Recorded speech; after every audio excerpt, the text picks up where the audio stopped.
Welcome.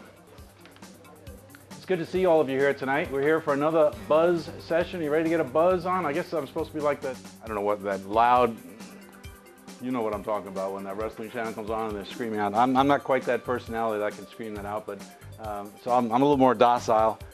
But I'd like to suggest that you're going to have a great time tonight and you're going to learn a lot. I'd like to welcome you here to the, I'm not sure what meeting this is of the DC chapter, but we've been going since October of 1998. It's probably the longest lived KM chapter in the world. And so I welcome you to it. Some of you are regulars. In fact, some of you here are on the board this past year.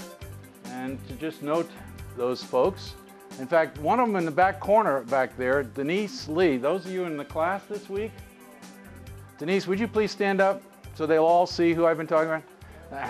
Okay, those of you in the class this week, remember I was talking about the ultimate connector? That's Denise Lee. She's on the board. Dave Gundry, where are you, Dave? And who else here is on?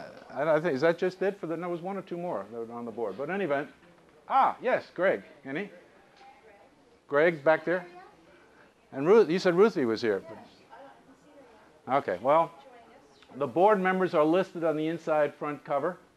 And as is our custom, we operate on a more like a calendar, or not a calendar, a fiscal or a school year here. And we take a break for the summer, and we recruit a new board in the summertime to carry us through next year, starting in September. So our next meeting, we haven't chosen a specific date yet, but our next meeting will be September of this year in this facility. Tonight's buzz session. Wait, and if anybody's interested in being on the board next year, they should send me an email. Yes, to Denise Lee.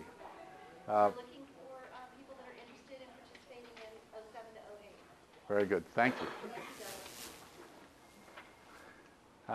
Before I start on tonight's meeting, are there any other business things or any other issues we need to get out? Okay, then I'll start. This is the agenda for tonight. We're going to have our networking from 6 to 6:30. That's passed. We're ready to get started. We're a few minutes late getting started, but that's okay.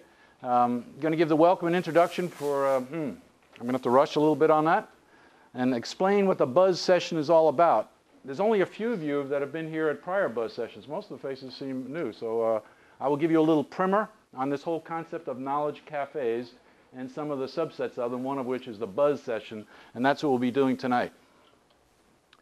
Our objectives are to network and learn.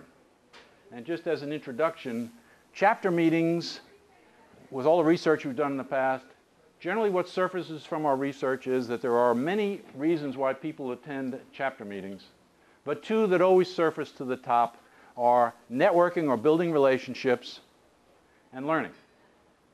And traditional chapter meetings are very heavy on learning.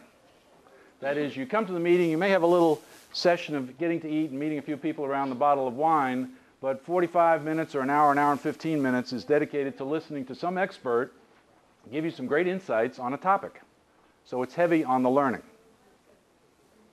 The variations of cafe have some mix of relationship building or learning. So what you do is you say on any given week, what would we like, or any given month, what would we like to focus on this month? You reach into your pocket, look at your cafe techniques, say, oh, that's the one we're going to do this month then if we want to focus on relationship building. Or that's the one we're going to do if we want to focus on learning. The beauty of the buzz session is it gets a little of both. So it's that compromise in the middle. And by compromise, I no sense want to denigrate it. It's one of the more powerful of the techniques. And that's what we call the learning sessions from 6:45 to 8:15. We're going to get a little bit later start tonight, but that's always the case, depending on how long I take on my primer. And around 8:15 or so, 8:20 or so, we will finish up with our buzz sessions, have a little question and answer session. And then for the last half hour, we're not getting kicked out of here at 8:30. We have some time after that to depart. But generally speaking, we're generally out of here at 8:45 or 9 o'clock. All right, a little word or two about the KM Institute. You can read all that. I've already mentioned that it was, this chapter is one of the continuing roots of the KM Institute going on since 1998.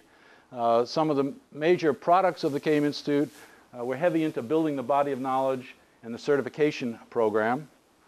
And here's some statistics on the numbers of people that are being certified.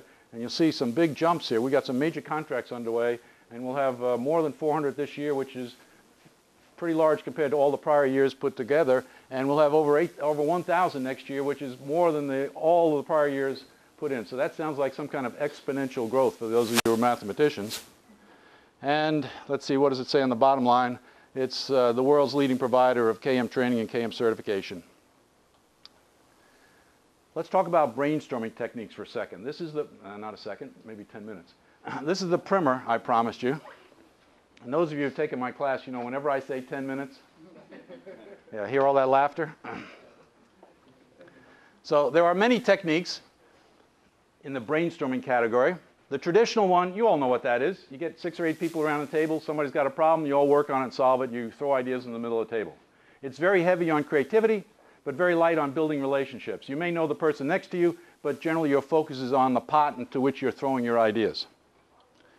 There's a trigger method, which I'm not going to teach you tonight, and that's still not relationship building oriented. It's a refinement of the traditional brainstorming, which lends towards a little more creativity. But we won't talk about it tonight. If you'd like to know a little bit more about the trigger method, just pop me an email and I'll give you a 1-pager or 2 on it that'll describe it for you. The brainstorming is good for small groups of just a few people meeting in the hall, up to maybe 8 or 10 around the table. It loses its strength when you get much beyond 10 or so, because the interaction of extroverts and introverts becomes a problem. And dominant figures begin to take over in traditional brainstorming. So that's one of the weaknesses, and the trigger method overcomes those weaknesses. Then there's the whole category called knowledge cafe types of brainstorming sessions. And it's particularly appropriate for much larger groups, particularly if you want to build relationships amongst people. And we have a couple of different variations, and I'm going to give you a quick primer on each one tonight, and then we're going to do one of them, which is called the buzz session. The interactive knowledge cafe is the one that focuses on the most creativity. The chapter version of it is one that focuses on building relationships, but not high on learning, but high on building relationships.